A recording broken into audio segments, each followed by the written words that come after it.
time all week we've been allowed to sit in the blue seat for Gary. Gary has been really brutal to take us away. Please don't swear to that like you do. Oh.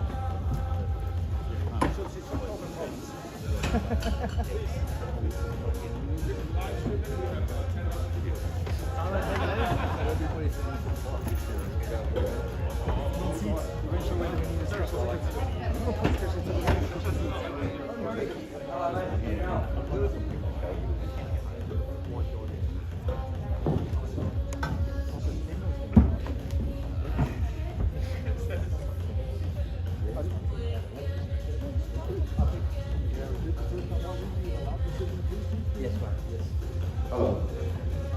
Morning, afternoon, everyone. Ladies and gentlemen, distinguished guests, players, parents, we've witnessed some incredible action this week on court. And for the next hour, we'll witness some equally impressive action off court here. So to begin with, a very warm welcome to the Courtside chat with three legends of squash, each in their own right.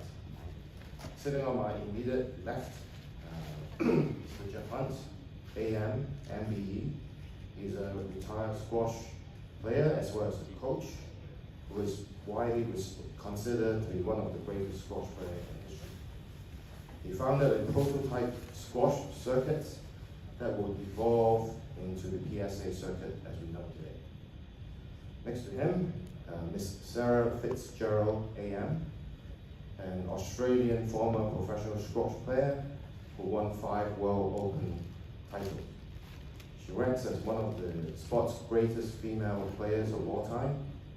She has been actively involved in WSF for over 30 years, even while as an active player. And finally, next to her, Mr. Dick Lau, ex-Hong Kong #1, now a coach to who's of players in Hong Kong, and also working as a director of squash at the football club. Career highlights include leading the Hong Kong team as a player to win bronze in the 2010 Asian Games. So thanks, Jeff, Sarah, and Dick for agreeing to share your coaching insights for the next hour. So a bit of housekeeping before we start. First, this courtside chat would not be possible without the generous support of the Hong Kong government, alongside with the major sports events committee, as well as our value sponsors, notably Blue Pool Capital and Fusion Bank, and of course the Hong Kong Football Club as the host.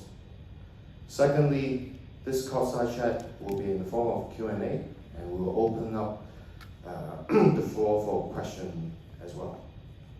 And finally, please turn your phone to silent mode, but feel free to take photos as well as videos of the chat. So with that out of the way, let's begin. To start with, can I ask a personal question to each of our legends on your journey to squash? So, Jeff, as you embark on your career as a squash player and building the professional circuit as we know it, there was a business pitch between you and your dad on this. Can you share with us a little bit more about this, please?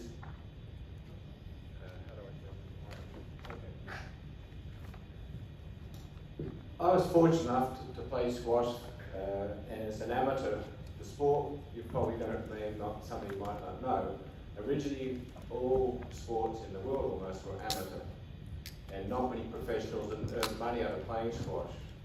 So when I was younger, I went through school, went through university, got a degree in chemistry, and so I was embarking upon a career out, not with squash. At the same time I was playing squash, I used to allocate my time accordingly, you know, at certain times of the year more on the squash and others more on the studies. I must admit, when I was in school, I neglected school badly one year, but realised that was a big mistake. And so I got to the stage, and I already won the world championship, an amateur championship by that stage. But there was a fellow called Jonah Barrington who was one of my contemporaries. I had a lot of trouble trying to beat him, and we had a tremendous rivalry. And he was trying to get me to turn professional. I thought, well, why would I want to turn professional when there was no money in squash at the time? So I decided to call on the expertise of my father. And I sat down with him and said, listen, Dad, because he was a marketing person in advertising and marketing. And so I said, look, how much money do you think I can make out of playing squash, and how can we do this? And he said to me, Jeff, let's have a look at it. And he was very efficient in the way he went about it all. At the end of the day, he said, look, if you manage to tour around, play exhibition matches, get a partner to tour with, get sponsorship and things, he said you could probably earn a certain amount of money. And that, in the first year, and that was 4 times what I was earning at the time. So I thought, well, I'm going to do this. So that's what persuaded me into turning professional. And then together with Jonah, we went on our journey to the professional ranks. Thanks, Jeff. That's a really interesting side story. And that's how it all started for you. And I guess we need to move on to Sarah. So all of your family,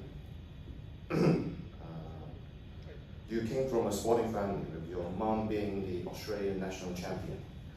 Is it true that out of your sibling, the family is a bit short of squash players, and that's why you pick up the sport? Yeah, I was fortunate. My mum was an Australian Open champion 4 times, and so it was a great introduction to the sport.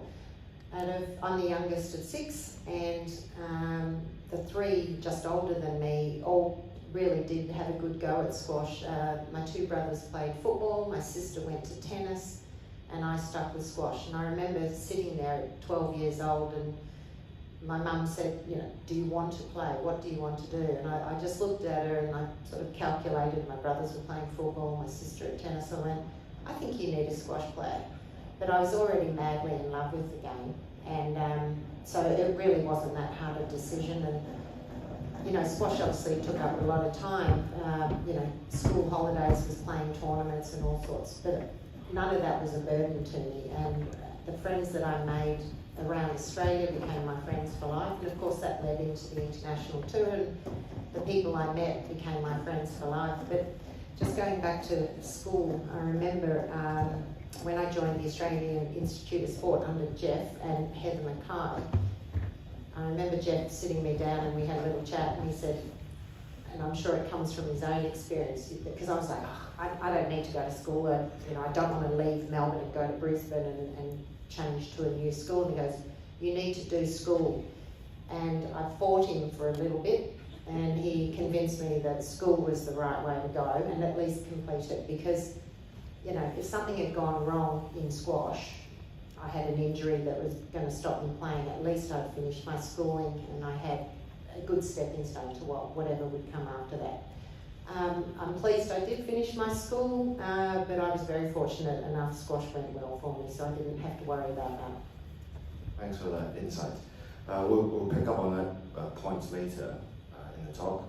So now, Dick, thinking back as a kid, were you the talented player within your family or your peer group? Well, everyone did well. So first of all, thanks Ken to let me have a chance to sit together with 2 legends. So, so yesterday, our tournament director Carlo said, "Oh, why you are sitting down with Jeff and Sarah? Who are you?" So I'm flattered. Like, thank you for having. My honor to sit together with you 2. I'll go back to Ken's topic. So when I was young, I think Malcolm know me very well. I was kind of like obesity. I'm super fat, no talent at all. I compare with my sister Karen. She's like good at everything, like running, fastest, study the best. So my parents are concerned. So, yo, Dick, you need to do something. And I'm lucky enough, they put me in a squash court, have aircon. I said, oh, I love it. Because I don't need to move around much. But then, like, even though I'm not really like a talented player, but then I just love it. And then I meet all friends. And the journey started there. So, yeah, I mean, like, eventually I get a little bit results. But I think in the beginning, I just simply like, I love the sport. I just love it. Yeah. Thanks, Dick. So the next next part of the talk will focus on each individual topic that you've chosen. So let's start with Jeff. I think we want to focus more about athletes and what you're looking for. So you have coached in many countries. What would be, say, good qualities you look for players that you coach? I think the number one thing that you're trying to develop with people is to get them to enjoy playing the game. There's not much point doing something if you don't like it. So you're looking for people that want to play squash, and of course then you must put them in an environment that produces that enjoyment for them. So I think we can be sometimes we're so keen to try and help people to coach, help them technically in all sorts of ways, but we don't have any enjoyment there. We're forced them to do stuff. Just playing the game. I mean, it's a beautiful game to play. When I was younger, all I wanted to do was play squash. That was it on the squash court, have a bit of fun and hit the ball around. So to me, I'm looking for people that are interested in wanting to play. And of course, if you're trying to screen for top players to play, there are certain attributes you need to look at. But it doesn't really matter because squash, surprisingly, I think you can have people who may not have all the best attributes you think, but anyone can play the game. So let them play and let them enjoy it and get them involved at that level. It doesn't matter what age they start playing, but obviously I didn't start till I was 11, but I had a grounding in other sports, and I think that's another area where I think it's a good idea. At a younger age, I don't believe you should be just focusing on one sport alone. At school, I used to do lots of different things, the athletics, I'd be doing that, I'd be playing Australian rules football, you'd be doing in the swimming carnivals. And so I think it's important you get all round it. I used to play a bit of cricket, although very badly. That doesn't matter. You're still participating in all different sports and learning things. So I think be very careful you don't get too centred, in my opinion, on just doing one thing and just doing squash alone. When I went to Doha in Qatar to coach, we had a situation where the young kids were almost forced into just doing squash. And I had a young boy in the program who was a good footballer, and he wanted to play football as well. So they said, "Oh, no, you must play just squash." I said, "No, he wants to play football a couple of days a week." So he went for training. He was, apart from the squash training and hitting, he then played football twice a week. He ended up being the best player in Qatar eventually. He got to number 15 in the world eventually. Because he had the skill from the other sports, it kept his interest, he was enjoying playing both sports and got an enjoyment out of it, and eventually he said, "No, I prefer squash at this stage, I want to continue with my squash." So I think you're looking for people that really want to, that make sure you're going to put them in that right environment. Right.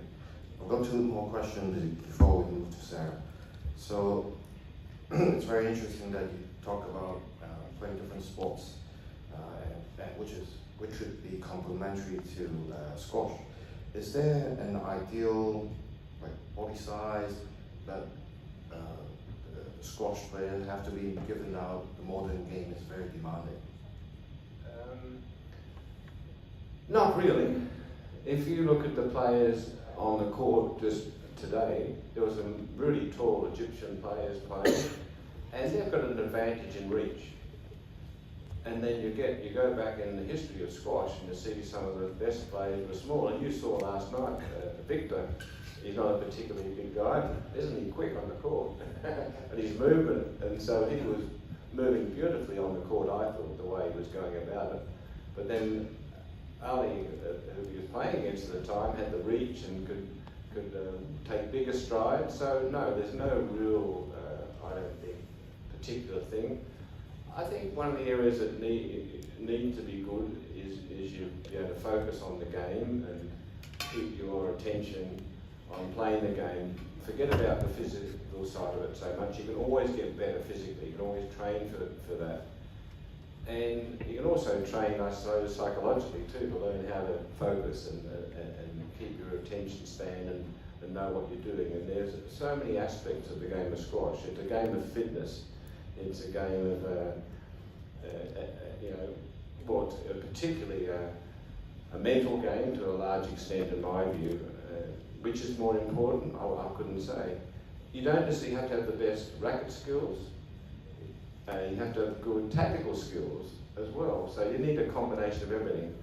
And you find there's always such a mixture of players on the circuit today in both the men's and women's game that are all different. And so it just shows anyone can play squash. Thanks. One final question before we move on to Sarah, still related to coaching. So maybe this is for the benefits of parents in the audience. What would be good qualities to look for in a coach? I think as a coach, what is your role really?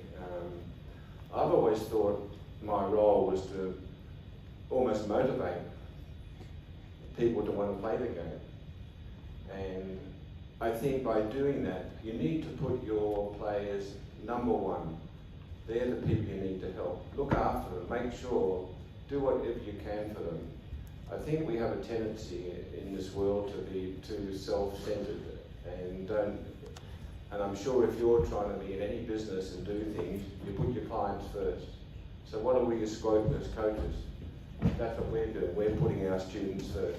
And I think that's the most important aspect I'm looking for in a coach. Someone who will put them first and do everything they can. But it doesn't mean to say they have to be tell them all nice things all the time, but they certainly have to think of them first and do the right thing by them, make sure. I had the examples of when I was in Qatar as well, for example, that I had a boy who wanted to, they wanted him to get into sports management. And he came to me, Jeff, he said, I don't really want to go into sports management. So I said, well, what do you want to do? He said, I want to be a pilot. And I said, oh, that's a pretty difficult profession to take up. And I said, really? And he said, yes. He said, anyway, I went to the headmaster at the school and said, look, he doesn't want to do sports management, but they're almost trying to force him into doing it. I said, he wants to be a pilot. And he almost fell off the chair, the headmaster. So I don't think he's got the academic ability to do that. I said, look, come on. I said, he might not. And I know how difficult it is. And he comes along to training, forgets his shoes or his racket. So but on the other hand, that's what he wants to do. Why don't can we help him? And he said, okay. He said, I'll get him enrolled in aeronautical college. He went to aeronautical college. He's playing for Qatar Airways now. Didn't miss one subject. Yeah, passed everything. Yeah, because you know why he did that? Because that's what he wanted to do.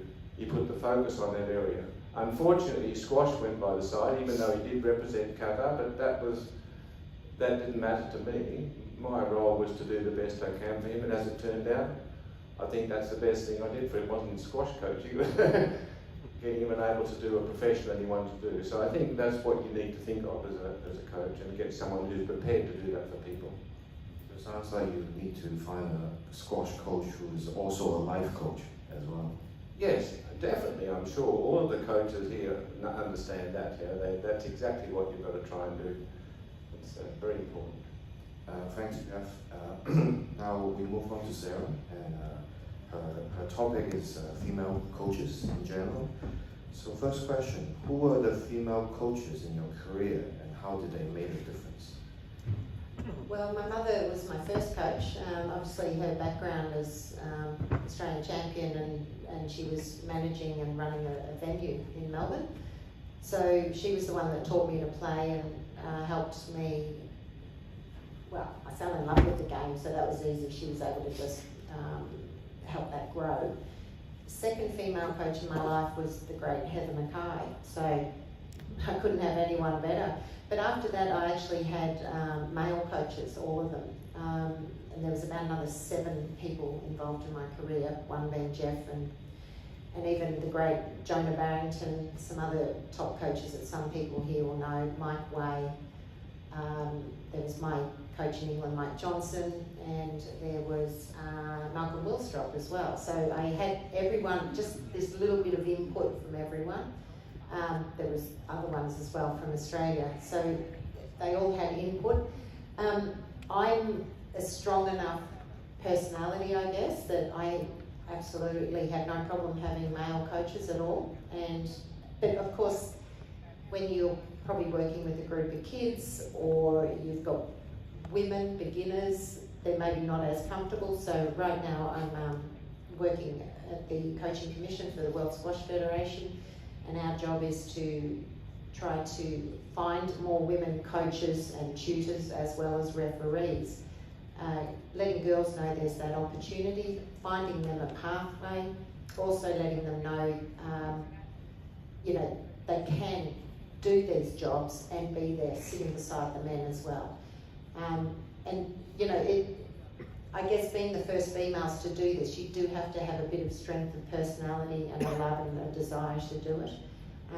I'm just one of the fortunate ones, aren't I, Jeff? I've got a strong personality. You can tell that. So, not a problem for me there. But doing what I do within the Coaching Commission, that is our goal, to try to find more females. We held something like 56 coaching courses under the World Squash banner this year around the world, and it was around about 24% of the candidates were women. And a goal is just to try to raise that number. And when you're talking about areas such as the Middle East, the women, we need more women coaches there to help the girls. In South America, often there were courses and there were no women at all. So it's just a growing that awareness and growing the confidence in women to have a go. So that's an interesting statistic. So roughly one female coach to every female coach. Oh, it might even be, yeah. Well, technically, if you look at it as 25%, but that was because we held a couple of female courses only for females. I think there was one course in South America, it was 15 candidates, 14 men, 1 woman. And that's just how it is. It's having these women feel they can do it.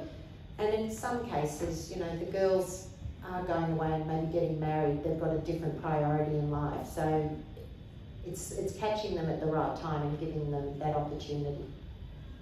Okay, so that kind of, I think the family side, as you brought up, it's one of the obstacles that they have to overcome in order to be a female coach. Yeah, it just sort of tends to be the norm where the mums tend to stay at home more often than dads. They go out and continue working while the mums take time out and look after their children. So it's once again, I mean, we've had girls on tour who have gone and had a baby and then come back on tour. So all of these things are possible. I guess it's just a personal decision. It's a strength of mind and the belief that they can do that. Okay. So if there's one skill that is needed by coaches outside of coaching ability, male or female, what would you think it should be? Well, Jeff touched on it. It is a life coach as well. It's understanding their personalities. It's, do you talk to them forcefully, gently? Do you prod them? And sometimes a coach, in a funny way, is almost like a babysitting job. Technically, and Jeff might agree with this, when I played very much by feel. And I could often work out, obviously, what was working and what wasn't. But if I lost my way, then the coach would come in and go, you're not volleying enough, or you need to work the backhand side more than the forehand, just because I didn't feel it, I didn't see it. So the coach is there just as a reminder, help you refocus. But as Jeff said, there's a lot you can do and probably are doing off court for them. And it's making them, or helping them make the right decisions. I mean, I think everyone would know some players have made maybe not so good decisions off court in their playing life, their personal life, haven't gone to bed early, whatever they're doing. The coach can help bring them back and just, set them on the straight and narrow and remind them, if this is what you want to do, go ahead and be the best you can be. If you're not trying to be the best you can be, don't complain, because you haven't done everything you can. And then when you finish playing, you want to finish being satisfied that you've given it your all. If you haven't given it your all, you can't complain. So it feels like a coach has to act as an extra parent. Very much so. Sometimes they are the parent, then they're the mentor. there's lots of roles within a coaching position. So you yourselves being such an obvious role model as a player, as a female coach, do you have any urges to get back to coaching yourself? At the moment, it's a difficult one. I don't live in the city anymore. I live outside of Melbourne, and I live on a farm. So my daily routine is chasing chickens and horses around. So it's not on a squash court. At the moment, no. It's all too difficult for me. And speaking from Australia's point of view, we have Stuart Boswell here, who's former world number 4, and sorry, Bozza, I think that was his highest ranking, 4. And he knows what he's doing. He's been there, done that, and because he's working with our team on a very regular basis, he would know their personality, what they need. So no, I'll leave it to Bozza, and he's a few years younger than me, so he can do it. Thanks, Sarah. Now we move on to Dick. I think his topic is more about training, balancing training, studying, and having a career post playing squash. So let's start out with, should a squash player focus more on training or studying academically, or a bit of both? Well, first of all, I never feel that tired in the past 20 years because I'm sitting together with them. I'm nervous, I'm sweating, but then, okay. Yeah, so it's like in the past 12 years, I'm starting coaching very short time compared with you two. So I met a lot of parents in Hong Kong. You know, Hong Kong is a very fast city. Like the parents want, oh, if my kids start playing squash today, can I be the champion tomorrow? No, but then like parents really want to achieve the result very quick. I'm a parent, so I have 3 kids, but then I have a short chat with Ken yesterday. I think now I totally agree with what Jeff said. If we want to help a kid to build the passion, it takes time. If you only want them to achieve the result in a short time, maybe yes, can, but most of them they can't, and then they'll give up. So I would suggest, like most of the parents or kids, if you really want to have a good result, maybe in 2-3 years, let them try more first, like maybe squash, tennis, badminton, whatever they like to do it. Let them try it, but then every time when they come to play squash, let them enjoy it. And then as long as they really enjoy it, they'll keep doing it by themselves, and then they will ask, hey Dad, can I have one more session with Coach Dick? He said, yes, okay, sure. So I would say that let them try more. I don't really encourage the players like play squash every day. Go study, go play squash, go do something else, hang out with friends, that's fine. But then when they really love it, and then when the age grow to maybe like 14, 15 years old, then maybe it's time for them to do proper training. Okay, yeah. Thanks. So as a coach, you have developed many kids over the years. What do you think should be the objective for kids playing squash? Should they try to win every game? Should they maybe consider thinking about going to college? I mean, there are lots of different objectives. What should be the key one? Yeah, I think especially in the past 2-3 years, a lot of the parents or kids, the reason why they play squash because they can get into good schools. I mean, well, I'm a parent too, I agree with that, but just like what I've said, if that's the only target, then I can't say this is not good, but then I don't think it's good enough because they will never achieve the standard like Sarah or standard like Jeff or standard like me. Because like a lot of my students, when they achieve the target that, oh, I get into the school that I want to get, and then they will stop playing squash. Even though they're very talented, even though they spend like 3, 4, 5 years to do proper training, but then they won't continue to develop. And then maybe they have a chance to achieve more, but then they stop because they reached the target already. So I don't think in the beginning I will encourage my student to win, because like a lot of the days I think a lot of the parents are too aggressive, that, oh, I only want my kids to win, I don't care. But maybe in the short term, yes, it's good, but in the long run, they will never achieve. That's why I said they can never achieve more.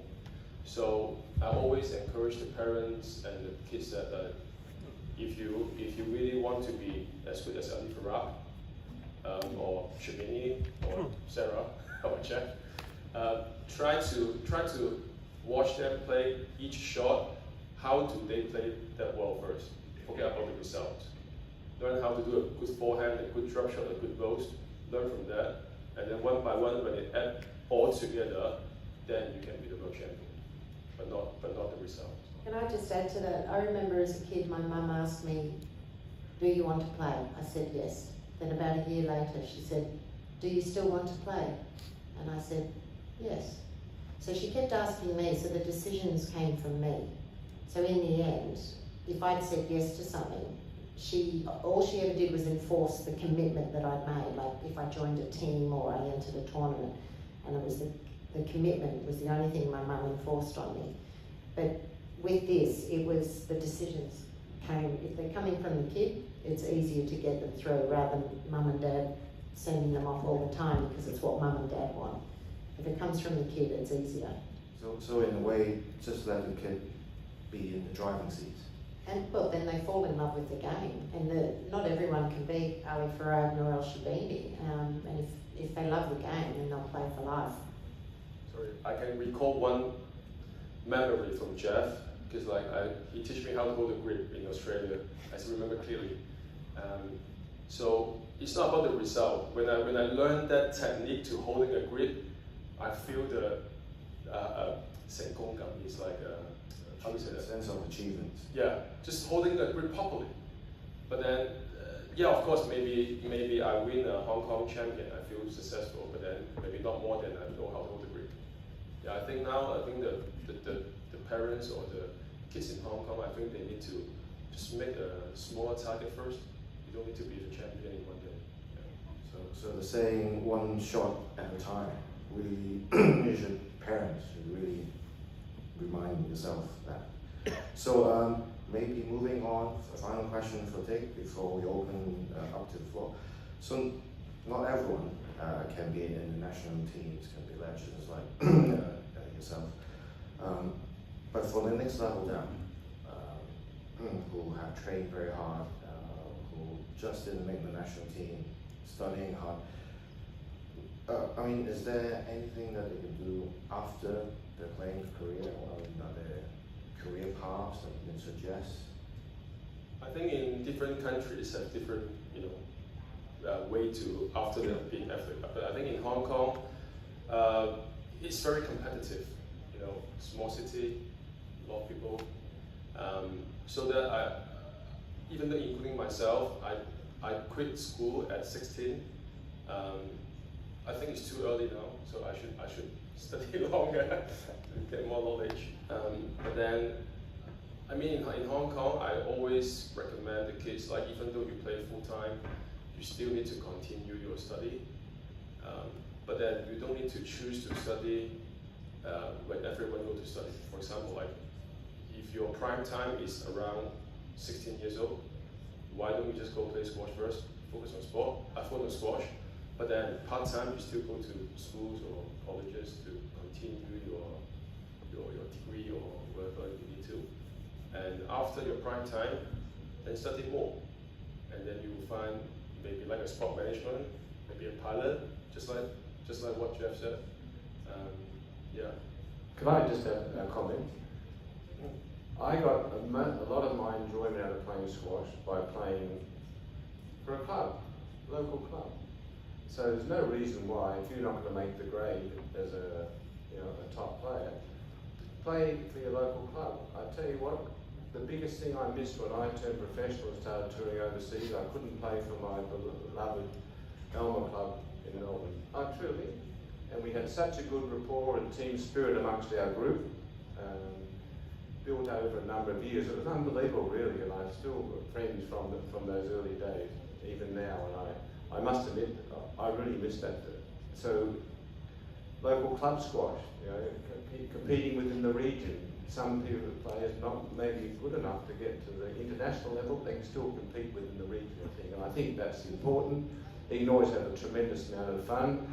And not only that, it's a good physical game and for good health and things like that. So I'd suggest if you like the game, well, keep playing it, but look at it from that perspective. You bring up a very good point.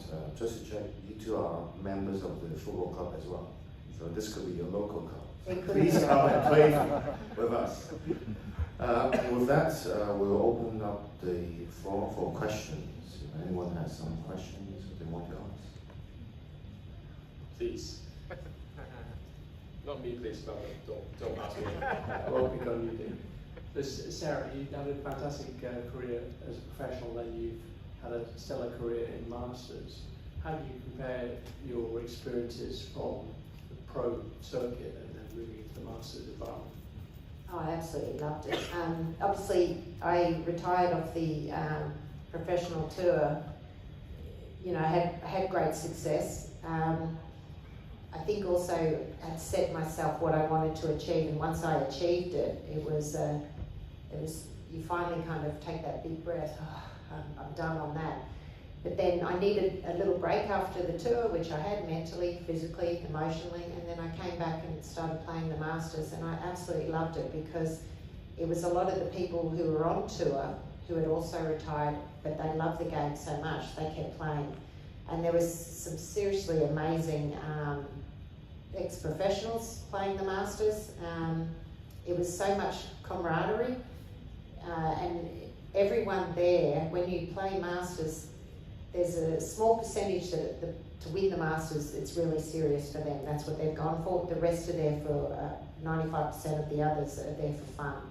So it's a gathering of people, like-minded people, and I absolutely adored the Masters. I'm even part of the Masters Commission for World Squash, and I highly recommend it. So even if you don't become an international professional player, it's squash for life. It's from the kids right through to the Masters, and it's just, look at us, we're all here listening and talking about squash because we love the game. So do you need to get into Masters? Sure. No, I just want to follow up about the Masters. So this year is the first time I become the Asian champion. I never Asian champion in the Masters. So of course I love to support Masters squash.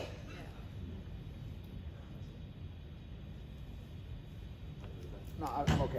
I'll talk loud. Jeff, I'll talk loud. Jeff, on Monday I saw you watch the game with Australia and South Africa. Their number 3 from South Africa had a double forehand and a double backhand. What would the coach tell him? Or what would you make of that double forehand and double backhand? There's some advantages in having a double-handed swing and some disadvantages. And the advantages are that you can change direction at the last moment quite effectively. There was a fellow called Peter Marshall who played for England many years ago, got to number 2 in the world, I think he did, by using both hands. But there's a couple of problems. The volleying can be difficult. It's hard to get both, you know, if you want to try and reach a ball, to get both hands there in order to do that. Going forwards to the front corners and trying to pick up drop shots unless you go to one hand is difficult. And puts a lot of stress on the body, or can do. In his case, he had a bad back because of all of that trying the double hand. So I think the other disadvantage of doing it is that it's a shorter swing, it's more of a punch. You can't really develop quite the same pace with the double hands. So you know, it just depends. There's nothing wrong with doing it per se, but you have to look at the advantages and disadvantages. A lot of kids, we've got a fellow called Greg Middleton, and his son now is starting to play, and one of the boys is a double, plays with 2 hands, and you know, I think you're better off not doing that personally, but then again, you know, if he wants to do it, you're not going to be able to convince him not to if he play you after a period of time.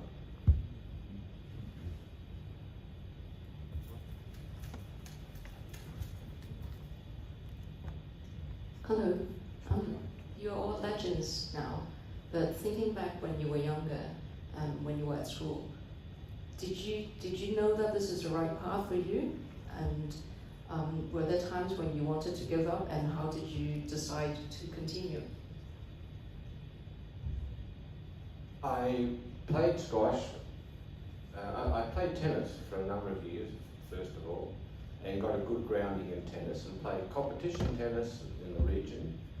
I took up squash because my brother was playing squash and my father played squash.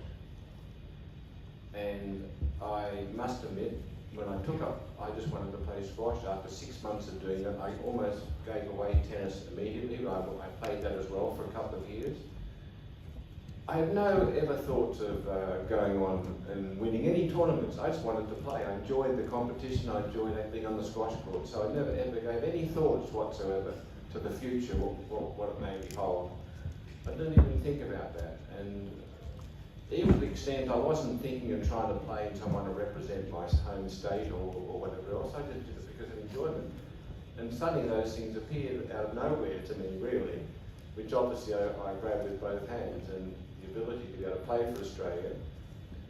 Even then, I didn't really feel that I was going to go on with squash necessarily beyond that, just the enjoyment of playing and competing. So honestly, that was decided for me. I don't know, I'm sure you have a different experience perhaps than I did. No, pretty much the same. When I started out, just to sort of say again, my mum kept asking me, is this something you want to do? And look, I remember winning my first tournament, under 13s, and let's say I was this big. The girl I was playing, Danielle Drady, she was already this big. She was like a fully grown young woman at the same age. I'm looking up at her, and somehow I beat her.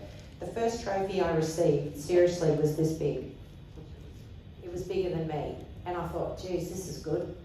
And, then as I kept playing, I kept discovering I'm winning tournaments. And my personality is, as I was playing, if I didn't do something right, I wanted to do it again till I got it right. That was just me. That's probably the little competitor in me. So of course I kept improving. I remember getting to 16 years old. I'm at the Institute with Jeff. I don't know if you'll remember this.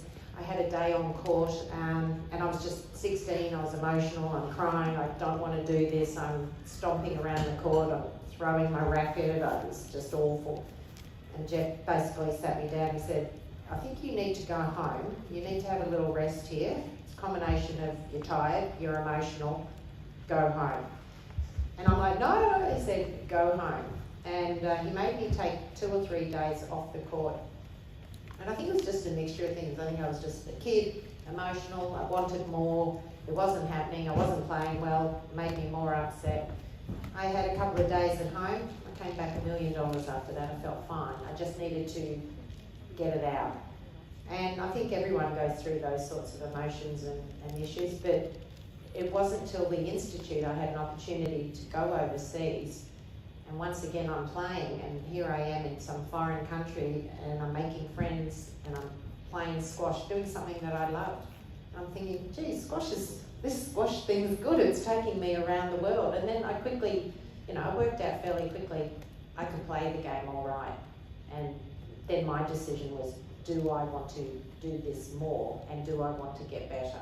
And then that was the process I went through. But once I started going overseas and I got a bit of a taste of it, not a problem. You open the door, I went through. Dave? Very similar. and the other legend is here, so I'm a little bit nervous. Can I invite Nick to sit here instead? Please, I'm nervous. Please. The true legend here. My God, I'm nervous. I came to listen. No, you come to talk. Please, no, you sit here. Please. Can This was non-intentional. You host. You don't get out. Fine, I go back there. Damien. Yeah, thanks. Thanks very much anyway for joining us today. My career, like yours, started with small round wooden rackets back for me it was in the 70s. So we've had a huge evolution obviously in technology since then. We've also more recently had evolutions in the rules. So we've got recourse now to referees and video replays, etc. What do you see being the next evolution in either the technology or the rules? Maybe that question to Nick, please. Is it on? Yeah. Yeah, technology is huge. I've already seen the AI and the refereeing. I think it's quite interesting, and then how you do the stats and that side of it. So I think that's going to come. Of course, the squash is a very subjective game as well. You know, with lots of calls that are very fine line. One person can think stroke that. You know, someone could think different. So I think that's always a challenge. But I think certainly on is it down, is it out? You know, getting the clear technology on things like that as well, so that you absolutely know there's no room on factual decisions. You know, they're not subjective for sure. And then interesting to see where technology goes on the AI side of things, coaching, refereeing, the rest of it, because it's the way of the world, and you know, squash needs to keep up. So maybe here. I'd like to make one comment. The game has become very complicated rule-wise, in my view. We need to simplify the rules. The rule book started many years ago. I'm not trying to talk about the past and what should be. All I'm trying to say is you need to make sure the rules are simplified. It's quite difficult, I think, for the referees to be able to make the right decisions because the direction they're given in terms of how it should be applied.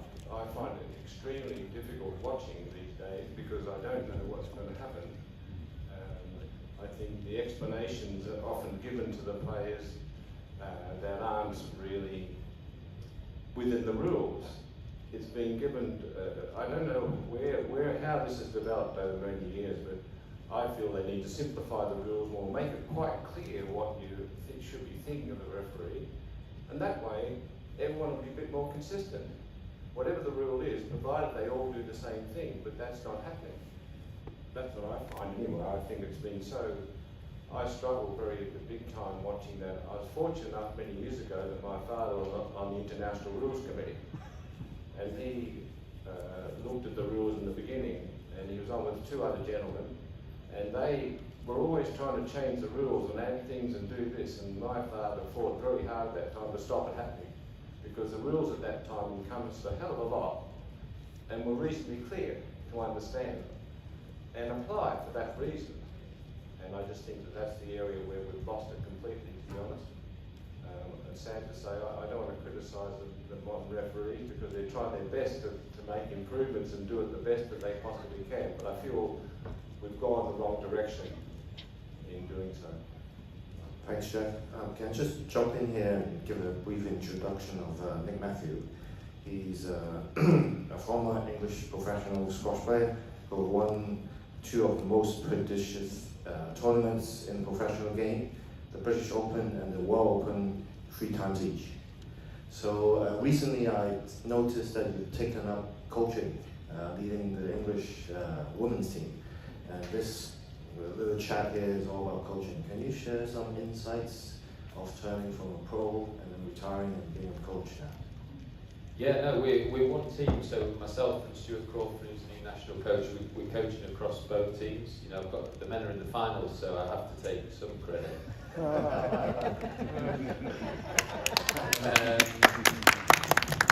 No, it's seriously, yeah, it's incredibly challenging. You know, I think when you make that transition, it's really tough. One of the hardest things in sporting life, because you kind of things, I'm sure, you know, Sarah and Jeff had the same thing. Whatever direction you go post-career, you're kind of stopping everything that you've known at that point and then restarting. You've got a great platform to move forward with from the experience, the knowledge, the network, travel, everything that you've done, but it's also you.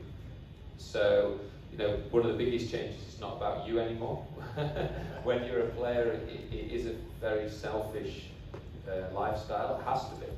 And then that changes, and then it becomes all about the players that you work with, and sometimes things that you figured out worked well for you is not necessarily going to be right for the people you work with. So you have to really adapt, and I'm probably 6 years in now and feeling like you've not even scratched the surface of what you want to do, but you know, building that personal touch and showing that you care and tapping into individuals. Who every single person in this room would respond differently to probably the same way of coaching. So you have to be quite flexible as a coach, and that's been one of the biggest changes.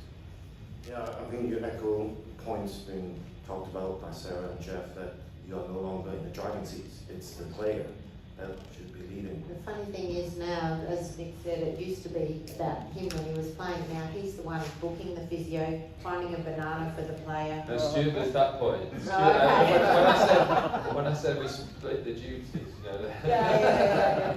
But that was the thing I found. It suddenly I'm running around, one of the players going, oh, I can't find my water bottle. I'm running around trying to find a water bottle or a banana or book the next court for them or something, and that sort of becomes your duty then. It's true. You also trying to find that balance between helping the players and facilitating their improvement, but you don't want to babysit them either. You know, they have to. It's no good them getting to 30 and not being able to find their own banana or book their own court or do their own laundry. You know, so I think, but if you didn't help them with anything, they also wouldn't learn how to do it. So you're always maybe making a transition. My coach told me through my career, he said when I first came to him at 19, you know, we probably had this conversation later when it became clear, and there was definitely a phase where it was coach-led, where you would go to him when you're young and you'd go and give me advice, give me the knowledge, and that'll be a lot, maybe 80%, for example, comes from the coach. Then you maybe go through a phase in your, different for every player, a player might come to you at 30, so it might be a different journey, but I went at 19, so maybe by the time I was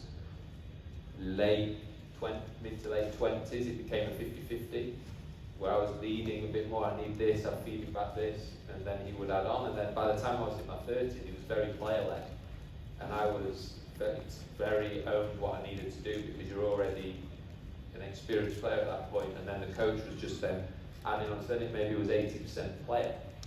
So that was an interesting journey for me, where that change between being coach-led and player-led through the journey. Questions from the floor? Thank you. So there's a number of parts to squash to improve on. Obviously, racket skills, practice, tactical skills, that's perhaps studying. But a big part which we touched on earlier was the mental side. As a coach and as a player, how do you guys manage the mental side?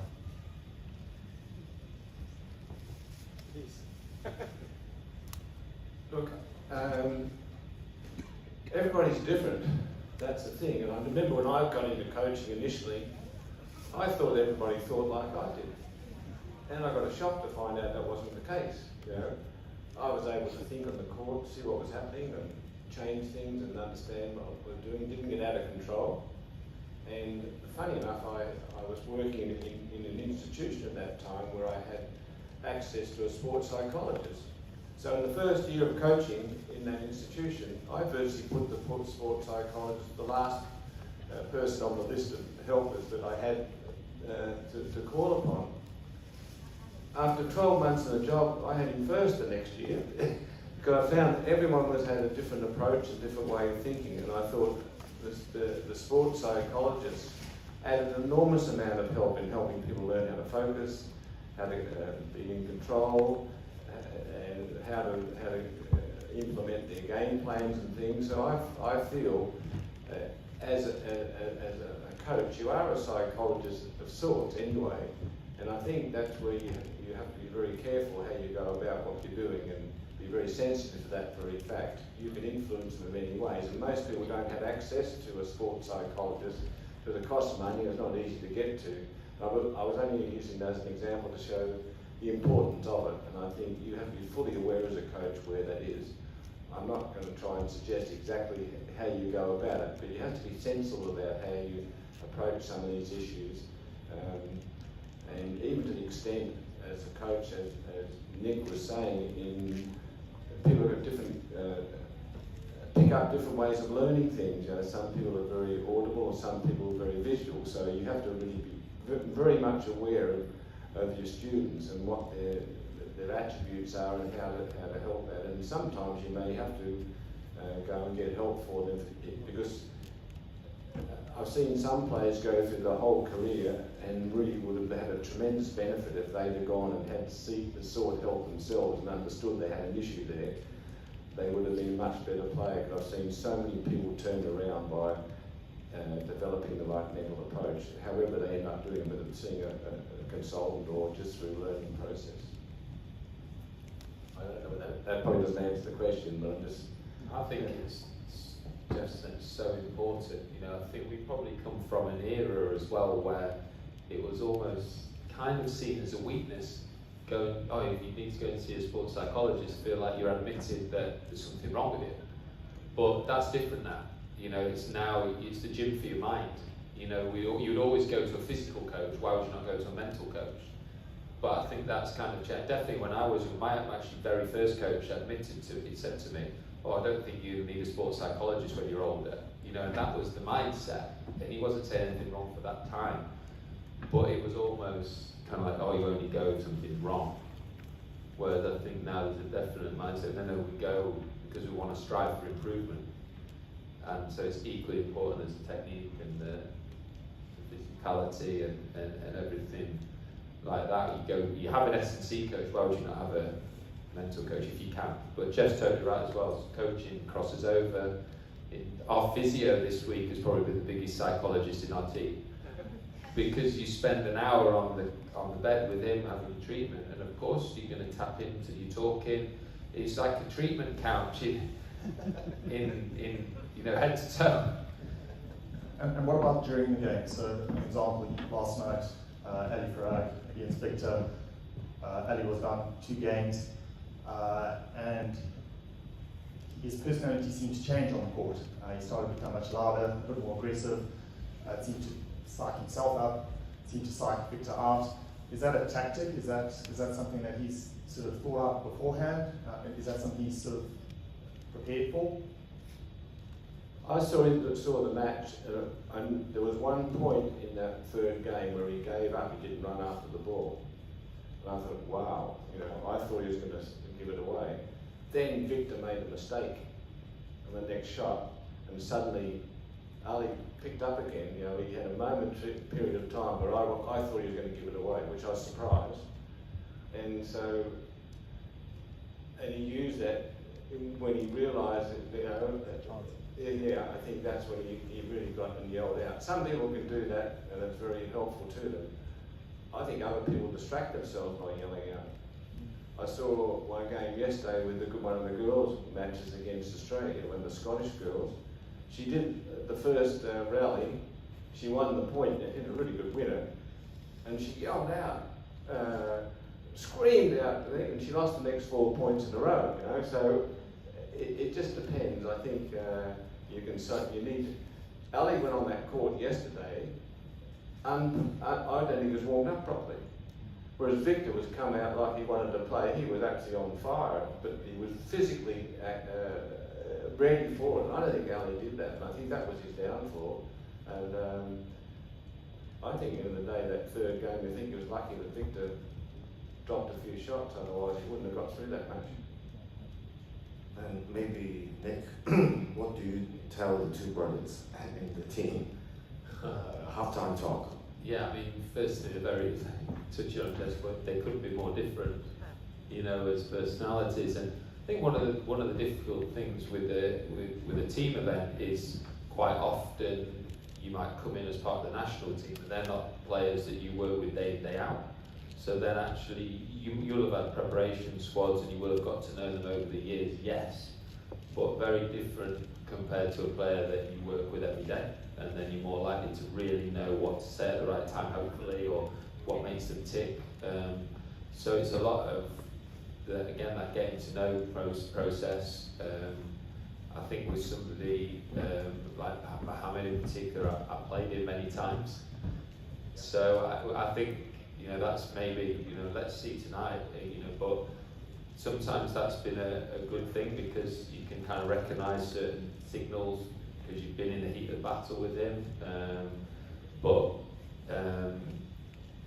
it doesn't always work like that, as we know. Like Jeff said, it can hinge sometimes on one rally, one moment, and a lot of the time, again, at this stage of these players' careers, it's player-led. It's not really down to what the coach says. It was that one rally, and Ali realised he had to get himself fired up in that moment. It's not his. If Ali could go on there and be his kind of natural personality and float around and does what he does better than anyone, he would have done it. But he was either lose through love or get himself fired up. So he kind of dipped into that extra energy tank, didn't he? But he wouldn't have gone there if he didn't have to. Like Jeff said, he was quite happy to turn up and try to just go through his motions. You know, Mohammed's very different animal. Marwan's they're a different animal. It's you know, I give the credit to the players for adapting at the time. You know, if they're having to rely on the coach to tell them what to do, kind of thing, it's always a bit of a last resort by that point. Thank you. I'm way over time, and I think people are keen to get some things. Just to end this, I guess I want to ask one personal question to each of you, and including Nick, to round it off. So Jeff, to start off with, as a parent, not as a squash legend, did you want your children to play squash? Of course I did. But did they do so? No. My older son was on the squash court at quite a younger age, hit the ball around a bit. Now he's a member of the Pirates Club, plays 3 games of squash 3 mornings a week, and he plays paddle the other 2 mornings. So he's continued on to play squash. He's never been a great player, but he's a competent player, and every time I used to go there, he'd always challenge me for a game, and he finally got me last year. But, so my younger son he didn't really want to play squash. He had more, when he used to see the TV and things, he started playing tennis. He enjoyed the tennis, he learned from the tennis, and now he just didn't want to play the game. He became a very good tennis player, mind you. He represented the Gold Coast region in tennis, so he had a good possibility to do it. He was very highly competitive as well, but in the end, the only time he really played squash was when he went and started working away from his mates, and then he eventually did challenge me when I came back from Qatar permanently, and because he hadn't played much, I did manage to beat him at the time, and he never asked me again. As far as I'm not concerned, I don't give a place for it. He only plays the odd game of squash. But no, I would love my daughters didn't really play squash, but I would encourage them. I tried to get them into all sports. My son in particular, one of the things I thought was important with our younger son, Wesley, I put him into gymnastics. He played soccer, he did martial arts, you know. I bought him a trampoline home, so in the end he was doing forward somersault, backward somersault, side somersault, just learning himself, you know. So I got him into sports and things. He played AFL football, he played rugby football for the schools, so he was involved in all the sports, and that's all I really wanted. I wanted him to be active and be in sport. Thanks, Jeff. So next, Sarah. I know that you now live 40 minutes away from any of these squash courts, but your caring husband has started a retirement project to address that. Can you share a bit more about this? So I live on a farm about 2 hours out of Melbourne, and down the back of the property there are 2 really big granite rocks, and he made some comment about, I want to build a squash court, and I went, no, I don't want a squash court, I don't want a big 6 metre tall building on the property. And he said, no. He said, I'm going to put it down here. I went, not on your life. He said, no, not on the rock. I'm going to build it in the rock.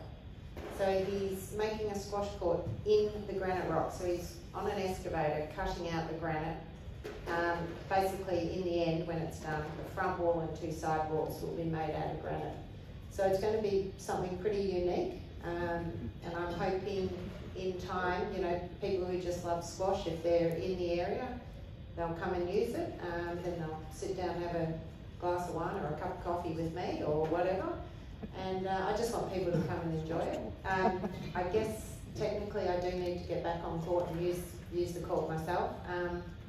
So yeah, it's something pretty special, and it's probably about another year from being complete. I'll start booking flights. Yeah, absolutely. Look, it's going to be something pretty sensational, and it's one of those where the glass back will be is as you look out, you'll probably see one of the horses or the goats walk by, or the sunrise or whatever. It's pretty beautiful. Dick, you're up next. So you have 3 lovely daughters. Do they like playing squash by any chance? No. So a lot of the parents ask me, "Oh, Dick, you got 3 daughters. If they play squash, you save a lot of money to do other activities." But then, no, they're not interested. So the only reason why they want to play squash because they want to hang around with me. But that's good, right? But yeah, they don't play squash. What about you have 2? Yeah, I have a 10-year-old girl and a 5-year-old boy who both play, but like Jeff said, but they play lots of things. But yeah, my little boy is 5. He loves it. He likes to. His favourite thing is the warm up. So they play dodgeball, and then he does 10 court sprints, and then he does 10 ninja ghosts. It's a special one I'll introduce one day to the community here. Please come. And then he has to do 10 press-ups, and then he has a quick drink, and then he's ready to play. So he's very much like his dad, that he doesn't go on the court without a good warm-up. And finally, Nick, something personally share with the audience, if you can. That's not one. That was pretty good. Oh, right. Okay, sorry. Yeah, that's fine. That's fine. That was pretty good. Yes, sorry. Thank you. Yeah. No, just hope everyone who's here enjoys the final tonight and 2 finals. Sorry, and hopefully there'll be some really competitive battles happening. And with that, we'll end the talk, and people can come up and listen to talk to all the legends if you want. Thank you.